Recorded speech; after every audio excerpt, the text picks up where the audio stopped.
Hey, all you awesome people. Good job on taking some time to hear some of these great speakers. The folks at RMS have been lining up to help you all survive and thrive within your pharmacies.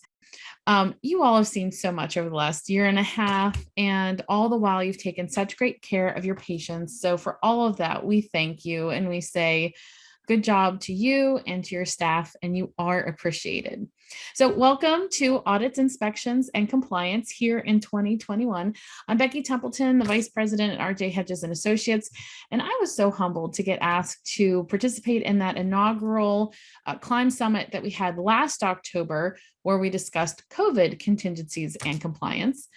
And during that presentation, we took a pulse on compliance, spent some time outlining contingency plans, and if something were to happen in your pharmacy, what would you do? And start really brainstorming that thought process for planning. And today we're going to be talking a little bit about something that also requires some planning and some prep work. If you know we're going to be having inspections and audits, taking time to prepare is very, very important.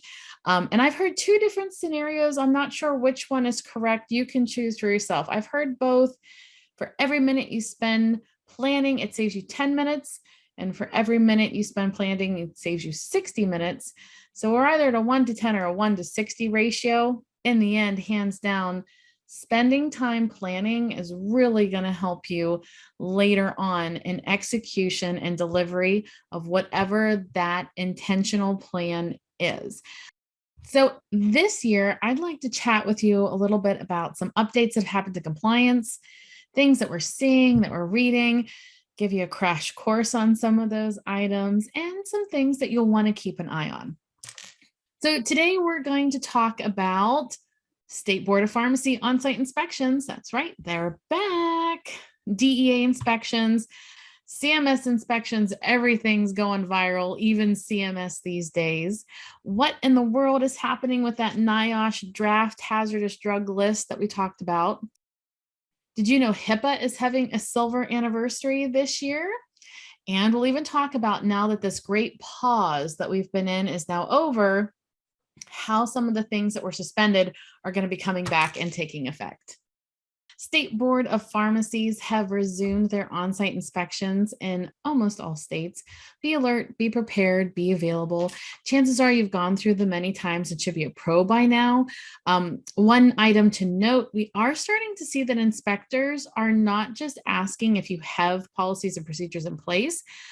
They're starting to actually want to review them, critique them, and in some instances want you to demonstrate them. So a good example would be hazardous drugs. It's made its way onto several Board of Pharmacy inspection checklists. In that hazardous drug PMP, you're going to need to have separate counting tools for your hazardous drugs. This state inspector may want you to verify that the tools are marked, the staff knows where they are, and that they want to see where your hazardous drugs are marked. Maybe it's indicated inside your software. Maybe it is something that you have a special sticker system you're utilizing. Maybe you have them segregated off on a shelf all by itself.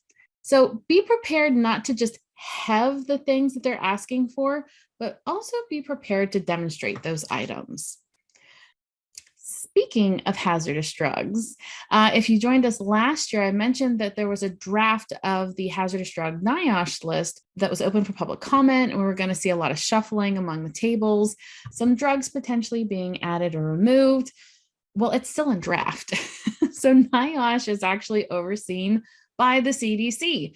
And since they've been a bit preoccupied, they haven't officially released it yet. It was open for public comment. That has closed. And now we are waiting.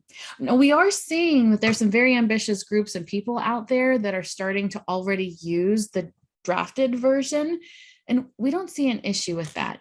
I think if an inspector comes in and sees that you're taking that kind of proactive stance, that's actually a really good thing. In fact, we're already using the new table assignments on our assessment of risks that we prepare for our clients. The only word of caution I would give you, if you are ahead of the game, kudos to you, gold stickers all the way around. Just keep tabs on when it does get officially published, because that draft may change a bit between now and then. There may be some extra updates that are going to get made to it. You may see some additional drugs, maybe roll on, roll off, flip flopping back between the tables. I know table 3 had a lot of changes to it. That's something that I would encourage you all to definitely just stay on top of. And there are some states that are already using the draft too. I know I've heard things in like California and Iowa.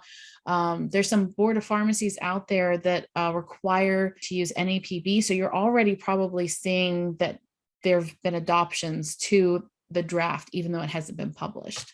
Beware of your DEA inspections. These are happening and it's all about the paperwork. You should really have a hard and firm process on how you're handling these, as failures to follow your protocols can result in very large monetary penalties and possibly a forfeiture of your DEA license, which nobody wants. They're really looking for the same things that they've been looking for in the past. I would say be sure to, number one, have your background checks on all of your employees. Technically, it's everyone who comes in contact with controlled substances, and make sure you're keeping them.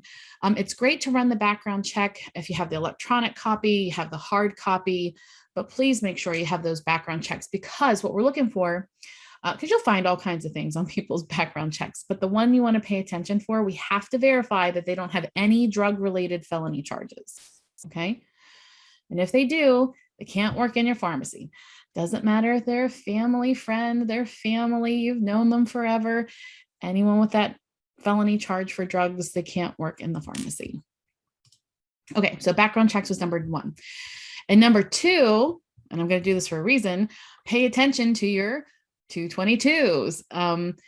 Not just your CSOC process. I'm talking about the hard copies of those 222s. They want to see initials on all of your line items. They want to check the dates. I would initial and put like the date beside it. So I'm recording this. Today is the 3rd of September. So I put like BT 9-3-21. So do that, and definitely make sure that it's got the date. We're showing the quantity received. Be sure to attach the hard copy of the invoice, the packing slip that comes in that shipment. And all of that treasure you need to keep for 2 years. Now, I know some of you are probably thinking, good Lord, how many shipments do we get in a week? But it's a lot of paperwork. The problem is, let me pull my number here real quick. Let's see. I just pulled it off the website from off DEA's website the other day. Let's see. This is in November 17th of 2020. It says pharmacy pays $250,000 to resolve Controlled Substance Act violations.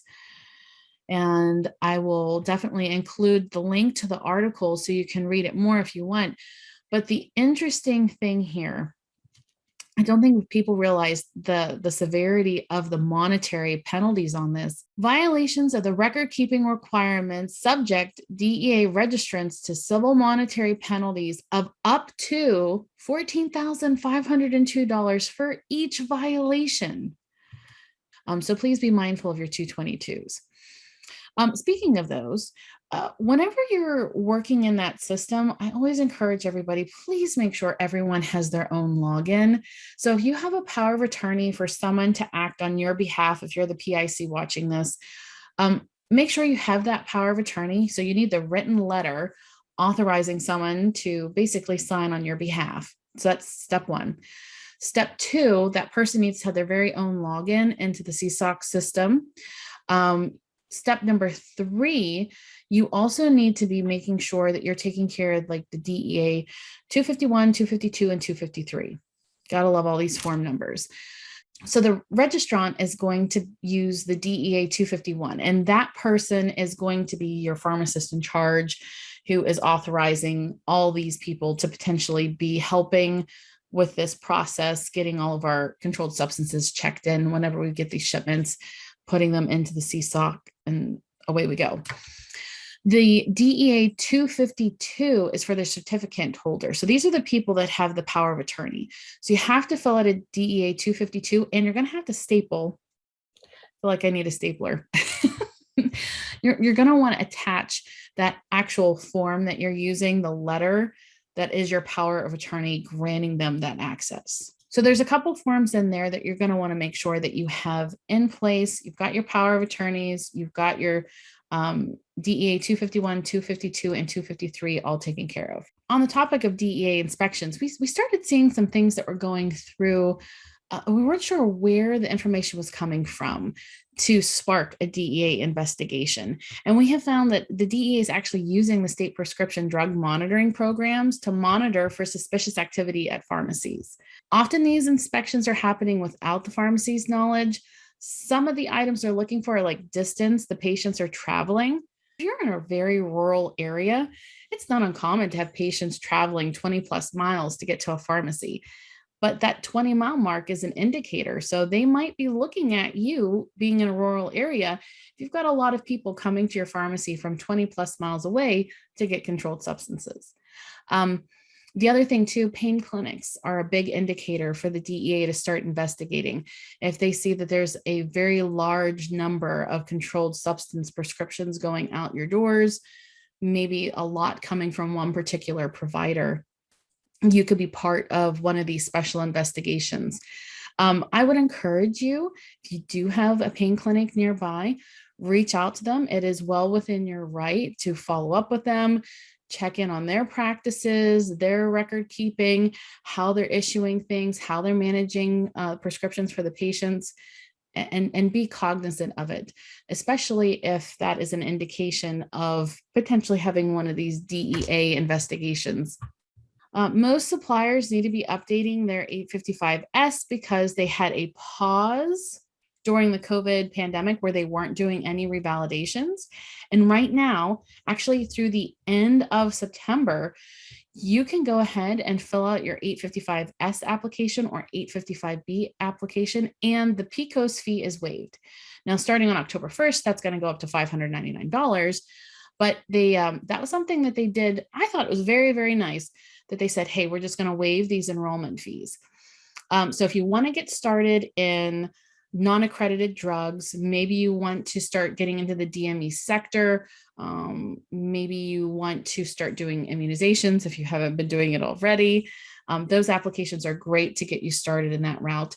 You can do your applications for new enrollments, reactivations, and revalidation. So you can pull ahead. So if you know that you're probably going to be due for a revalidation, why not fill it out now, send it in, and that way you're ahead of the game and you're going to save yourself $599. So CMS has jumped on the bandwagon of doing things virtually during this COVID pandemic. They are calling and giving you like 1 or 2 weeks notice that they want to do one of these virtual inspections with you, where you're going to have to use like a webcam. Maybe you got to use your phone or your iPad and walk around and do show and tell with them through their inspection process. Please, for the love of God, if you ever have somebody come into your pharmacy or they want to do one of these virtual things, make it happen. Do not dismiss them. Do not send them away. You have to make the time to take care of them while they're there, because they could deactivate your number. And some deactivations, they can be reinstated with an amendment to an application. That's not so bad. But others can go up to a 10-year revocation of your Medicare number, and that's for any future pharmacies. So if they pull your number at your pharmacy today and you can't bill Medicare, are you going to be able to stay open? So if you're thinking, well, they pulled this one, I'll just open a new pharmacy in the next town over. Well, if it's a 10-year revocation for all, you can't open. It's for any pharmacy that you would try to open from that way forward. So make sure if someone, one of these inspectors is coming in, you're doing your best to help them, accommodate them, getting them the information they need so they can get in and out, and you can get back to helping your customers and do what you do best. These inspections from CMS, they're the same requirements as before. You'll just have to make sure that you have a video enabled, like cell phone, maybe a portable webcam. You might have to use a tablet that has a camera on it, and basically have show and tell with one of these inspectors and walk them through your pharmacy as they're asking for certain things. There's checklists available. I know we provide them. There's a couple other places that you can get the checklists of what they're actually going to be asking for, so you can prepare and be ready for that, especially since they're giving you 1 to 2 weeks notice on these virtual ones. Outside of a CMS inspection, there's also CMS audits that are going on right now. These are for your Part B drugs and DME products, and they're really looking at paperwork.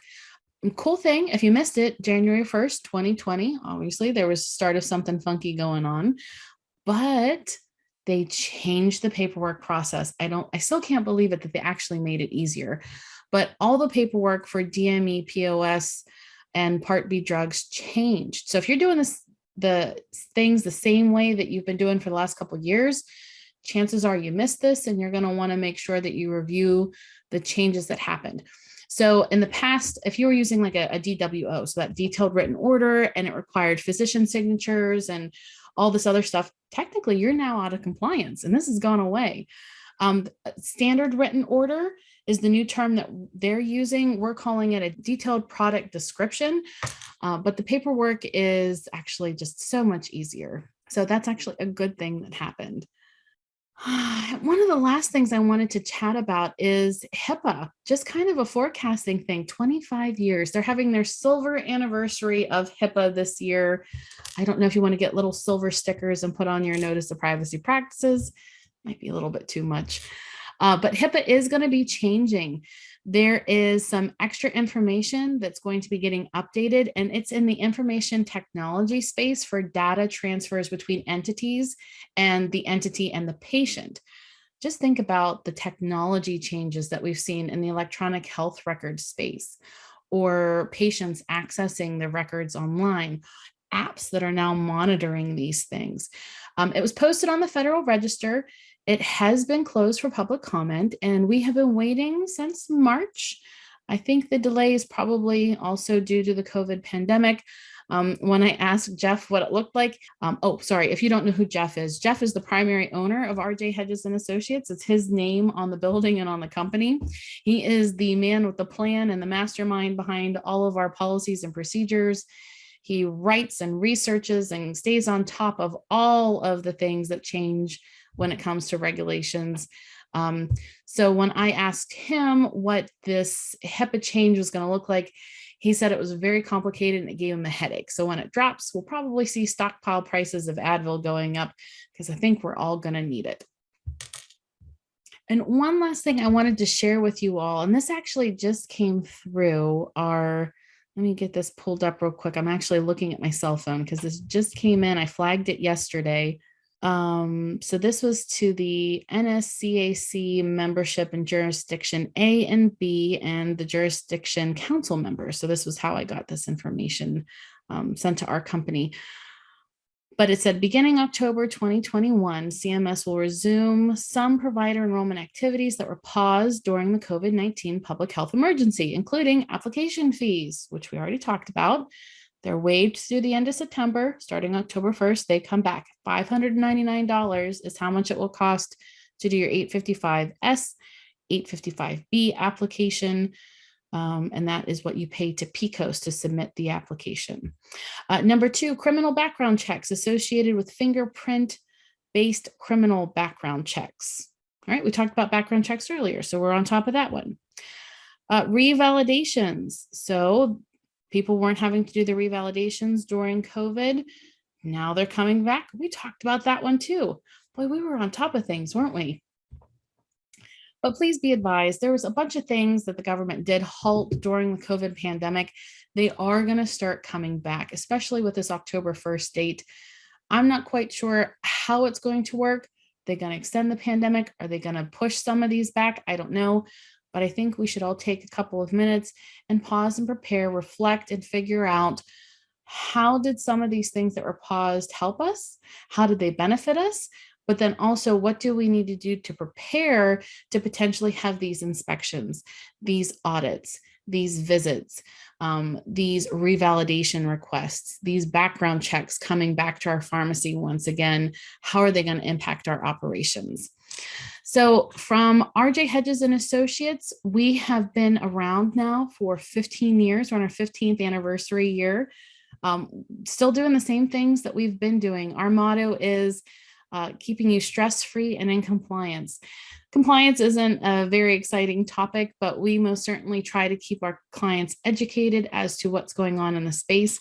If there's anything that you folks need help with, we can most certainly help you with a variety of different programs, whether you need policies and procedures for pharmacy operation, non-sterile compounding operations, having your DME POS accreditation standards. Maybe you need help with Medicare applications, an immunization program, a shoes program. Maybe all you need is help with DEA or hazardous drugs. We've got lots of different options, and all of our services can be tailored to what you need, because we never want to sell something that they don't need. Because I know you all are savvy people, and you're lucky enough to get some really great resources from your state associations, maybe a co-op that you're involved in, a buying group that you're working with, and that is great. So if you need something to help fill in the gaps, maybe you want to bring everything under one roof, we'd be more than happy to talk to you about those items. And I did want to share that our company has been helping with brokerage for a number of years too. So if you're sitting there going, boy, it wasn't crazy enough this year, I think I need to buy another pharmacy. Or maybe you're thinking, boy, it was really crazy this last year, and I'm thinking maybe I want to sell my pharmacy. Those are things that we can help you with. And it's very interesting the way we do it, because we consider everything from a compliance standpoint as well. So it's very nice to help our clients with that succession planning that's going. Maybe it's a generational sale, it's to a new owner, trying to help make sure the transition goes smoothly, representing one side, both sides, maybe just reviewing paperwork for you. We have a lot of people that we help with their licensure component. Maybe they need help figuring out what order they have to go through, notifying the State Board of Pharmacy, notifying DEA, getting things enrolled, changing things for on NPP, ES, all those different things. So I did want to share that information with you. And of course, we also have a 401k department that we can also help our pharmacies invest in their futures. So if you thought in the past that you were too small to invest in your retirement through a 401k, there were some regulatory changes that happened in the past, I guess it was about almost 2 years ago. And that's something that we can help advise you and help guide you into, we call it the Pharma-K. So it's like a pharmacy 401k where you can customize everything for your pharmacy and help provide some really awesome things for your staff. I want to thank Brad and all the folks over at RMS for allowing me to come and share a couple of things with you today. I wish you all the best as you move forward in the rest of 2021. And hopefully 2022 is a much calmer year for all of us. Thanks so much for tuning in today.